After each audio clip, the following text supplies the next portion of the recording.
जय हिंद। हम लोग आधुनिक भारत पढ़ रहे हैं और आधुनिक भारत में मैंने बेसिक से पढ़ाना शुरू किया है। अगर आप मेरे चैनल पे नए होंगे तो प्ले लिस्ट में जाकर पहला और दूसरा वीडियो देख लीजिएगा। मैंने बताया था कि पुर्तगाली भारत क्यों आते हैं, ठीक है। उसके बाद अब पुर्तगाली का टॉपिक हमको शुरू करना है। क्या शुरू करना है? पुर्तगाली के बारे में, ठीक है। पुर्तगाली के बारे में जानते हैं कि पुर्तगाली ने क्या क्या किया लोग यहाँ भारत में और इनका रणनीति क्या रहा।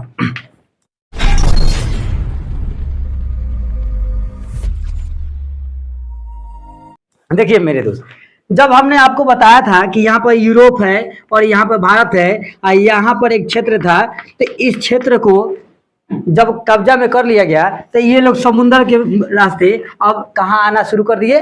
भारत में। तो समुद्र से आने के लिए वास्को डी गामा ने 1498 में इसका खोज किए थे, ठीक है। तो ये समुद्र से ऐसी आने में काफी दूरी हो जा रही थी। अब जब दूरी हो जाएगी, अब संभव नहीं हो पाएगा, तो कुछ ना कुछ ये तो दिमाग लगाएंगे ना। उसी समय इन लोगों का पुनर्जागरण हो रहा था, ये लोग विकसित हो रहे थे। अब इन लोगों को भौगोलिक खोज चरम सीमा पर था।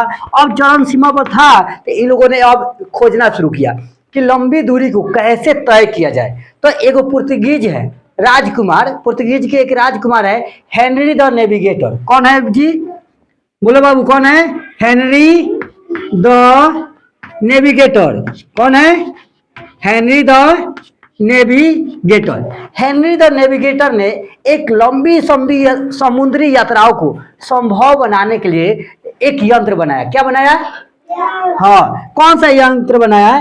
द्विक सूचक यंत्र।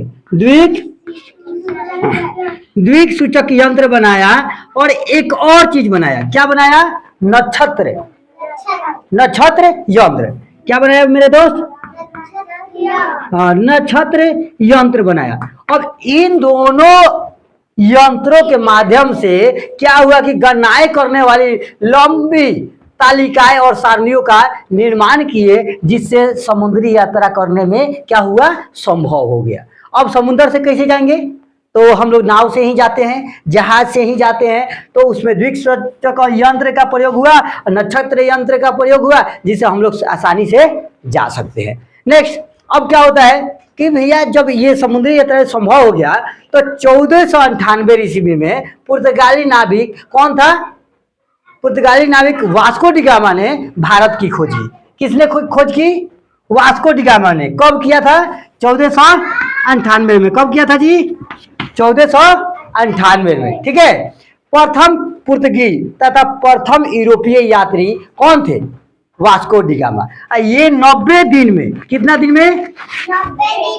90 दिन में समुद्री यात्रा के बाद अब्दुल मलिक नामक एक गुजराती व्यापारी थे। अब्दुल मलिक ने इनकी सहायता की और ये क्या हुआ कि पहुंचे वहां पे, ठीक है। कहां पर पहुंचे? गुजरात में कालीकट में। कालीकट समुद्र के तट पे है, वहां पे पहुंचे। कौन? Vasco D gamma. Vasco D gamma किसके सहायता से? बोलिए। अब्दुल मलिक। कितना दिन समय लगा था यहाँ पहुंचने में? 90 दिन लगा था। कितने दिन लगा था? 90 दिन लगा था। जब वहां पहुंचे कालीकट पे, तो कालीकट पर पहुंचे तो इनका स्वागत कौन किया? बोलिए। कालीकट में पहुंचे तो इनका स्वागत कौन किया? भैया कालीकट पर पहुंचे तो इनका स्वागत क्या था भैया? नाम जमोरिया। क्या नाम था? जमोरिया। हाँ, जमोरिया ने इनका स्वागत किया। किसने? जमोरिया ने किसका स्वागत किया? वास्को डी गामा का स्वागत किया कि अब आप मेरे पास आ रहे हैं, आइए व्यापार करें। और उनको खूब अच्छा स्वागत किया। किसने किया?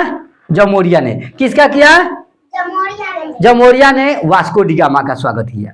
लेकिन अब बताइए, जो पहले से वहां व्यापार कर रहा था तब तो उसको दिक्कत होगा ना।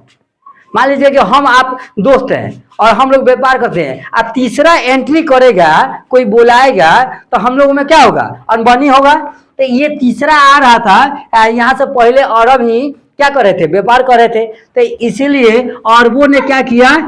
वास्को डी गामा का विरोध किया। किसने विरोध किया? अरबों ने। किसने किया? अरबों ने वास्को डी गामा का क्या किया? विरोध किया कि ये न आए यहाँ पर व्यापार करने, ठीक है। वास्को डी गामा ने भारत में काली मिर्च के व्यापार से 60 गुना, कितना गुना, 60 गुना अधिक मुनाफा कमाया। किस चीज से? सिर्फ और सिर्फ काली मिर्च के व्यापार से। काली मिर्च खाए देखे हैं? तो काली मिर्च के व्यापार से 60 गुना अधिक मुनाफा कमाया। सब चीज भाड़ा उड़ा काट कर, सारा चीज छोड़ कर खाली मुनाफा कमाया। और जब मुनाफा कमाएगा 60 गुना, तब तो भैया उसका लालच होगा ना, उसको प्रोत्साहन मिलेगा ना। और उसके साथ ही साथ पूरे पुर्तगाल के जो थे सबको मिला प्रोत्साहन कि हम भी वहां पर जाकर क्या करेंगे? व्यापार करेंगे। हम भी जाकर क्या करेंगे? व्यापार करेंगे। अब 60 गुना जो अधिक मिला था इन लोगों को, अब पुर्तगालियों के दो प्रमुख उद्देश्य हो गए। एक तो अरब जो थे, अरबों को भारत से इनको समाप्त करना, और एक वेनिस थे। कौन? वेनिस। वेनिस के और अरबों के प्रभाव को भारत से क्या करना था? खत्म करना था। किसका उद्देश्य था? पुर्तगाली का। किसका उद्देश्य था? पुर्तगाली का उद्देश्य था कि अरबों और वेनिस का प्रभाव भारत से खत्म कर देना। कैसा प्रभाव? तब व्यापार वाला। ठीक है, आगे समझ में? अब 1500, अब जब यहाँ इनको जब 60 गुना जब मुनाफा हुआ था, तो फिर दोबारा आने का मन करेगा ना। तो फिर 1502 ईस्वी में ये दोबारा आए थे। कितने में? 1502 ईस्वी में फिर से दूसरी बार भारत आए वास्को डी गामा। कौन आए? Vasco D gamma. आया समझ में? कोई दिक्कत?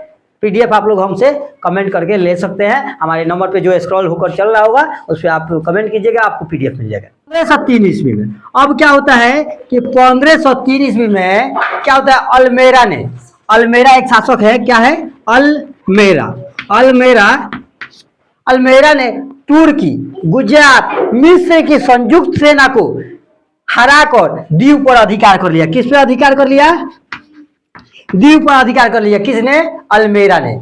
अल्मेरा ने 1503 ईस्वी में संयुक्त सेना को हराकर मिस्र के, गुजरात के द्वीप पर अधिकार कर लिया। कहा कि मेरा ये हो गया। ठीक है, द्वीप पर कब्जे के बाद पुर्तगाली हिंद महासागर में सबसे शक्तिशाली हो गए। सबसे अधिक शक्तिशाली हो गए। कौन? बताइए। द्वीप पर कब्जे के बाद में पुर्तगाली हुए हिंद महासागर में सबसे शक्तिशाली। ठीक है, उसके बाद में देखिए अल्फांसो डी अल्बुकर्क ने भारत में पुर्तगाली साम्राज्य का वास्तविक संस्थापक माना जाता है। किसको माना जाता है? अल्फांसो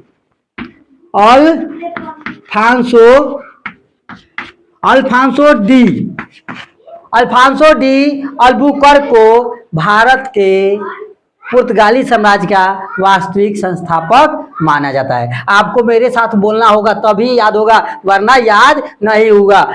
अल्बुकर्क ने 1510 ईस्वी में, कब? अल्बुकर्क ने 1510 ईस्वी में, कब? 10 ईस्वी में बीजापुर के शासक आदिल शाह यूसुफ से गोवा को क्या कर लिए? छीन लिए। गोवा को कब छीना भैया? 1510 ईस्वी में। कौन छीना था? अल्बुकर्क ने। किससे छीना था? बीजापुर के शासक से। अब बीजापुर के शासक कौन थे? बोलिए। बीजापुर के शासक आदिल शाह यूसुफ। आदिल शाह यूसुफ से गोवा को छीन लिया।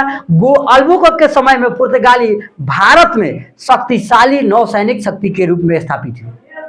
ठीक है, अल्फांसो डी अल्बुकर्क ने भारत में पुर्तगालियों की संख्या वृद्धि करने के लिए अब क्या किया? अल्फांसो डी अल्बुकर्क जो था, कहा कि हम लोगों का संख्या कम है, यहाँ पे संख्या क्या है? कम है। हम लोग क्या किया जाए कि जितने भी भारतीय महिला है, कौन? भारतीय महिला है, तो इससे क्या हुआ? जो निम्न वर्ग के पुर्तगाली होते हैं, जैसे हम लोग में भी निम्न वर्ग होते हैं, उच्च वर्ग होते हैं, तो निम्न वर्ग के पुर्तगाली से, किनसे? निम्न वर्ग के पुर्तगाली से क्या किया? उनको प्रोत्साहन देना शुरू किया कि आप लोग भारतीय महिला से शादी कीजिए, भारतीय महिला से शादी कीजिए और आपको एक घर और भी दिया जाएगा और आप लोग हमारी संख्या को बढ़ाइए। तो ये रणनीति चला था लोग अपना संख्या बढ़ाने के लिए। अल्फांसो डी अल्बुकर्क ने क्या किया था? संख्या में वृद्धि करने के लिए अस्थाई बस्तियां बसाने के उद्देश्य से क्या किया है, भारतीय महिला से शादी करवाना शुरू कर दिया। ठीक है, कोई दिक्कत नहीं। अल्बुकर्क ने अपनी सेना में भारतीयों को भी शामिल करना शुरू कर दिया। कहा कि भारतीय सेना भी रहेंगे, अपना सेना मजबूत बना रहा था, इसके चलते ही सब कुछ क्या कर रहा था, शामिल कर रहा था। भारत आए पुर्तगाली वायसराय नीनू डी कुन्हा, ये कब आते हैं, 1531 शायद 31 से 1529, हाँ 1529 से ये 38 तक रहते हैं। नीनू डी कुन्हा कौन रहते हैं भैया, नीनू डी कुन्हा कौन रहता है, बोलिए, नीनू डी कुन्हा। आपको बोलना पड़ेगा कि Nuno da Cunha, Nuno da Cunha. इसका शासन कब है, तब 1529 से 38 ईस्वी में। 1530 ईस्वी में कोचीन की जगह इन्होंने गोवा को राजधानी बना लिया। कहाँ पर बना लिया, ये कोचीन की जगह पर क्या कर दिए, गोवा को अपना राजधानी बना लिए कि नहीं, हमारा कोचीन में राजधानी नहीं रहेगा, मेरा गोवा में राजधानी रहेगा। उनका आसान वहां से पड़ रहा था। ठीक है, नीनू डी कुन्हा ने सैन थोमा, मद्रास, हुगली, बंगाल और दीव काठियावाड़ में पुर्तगीज बस्तियों की स्थापना की। किस चीज की, पुर्तगीज बस्तियों की स्थापना की। ठीक है, यहां से बंगाल के शासक महमूद शाह द्वारा पुर्तगालियों ने 1534 ईस्वी में चटगांव और सतगावा में अपनी व्यापारिक फैक्ट्री की अनुमति प्राप्त की और यहां से फैक्ट्री लगाने का शुरुआत कर दिया गया। ठीक है, चलिए इसके आगे हम लोग अगले वीडियो में फिर देखेंगे।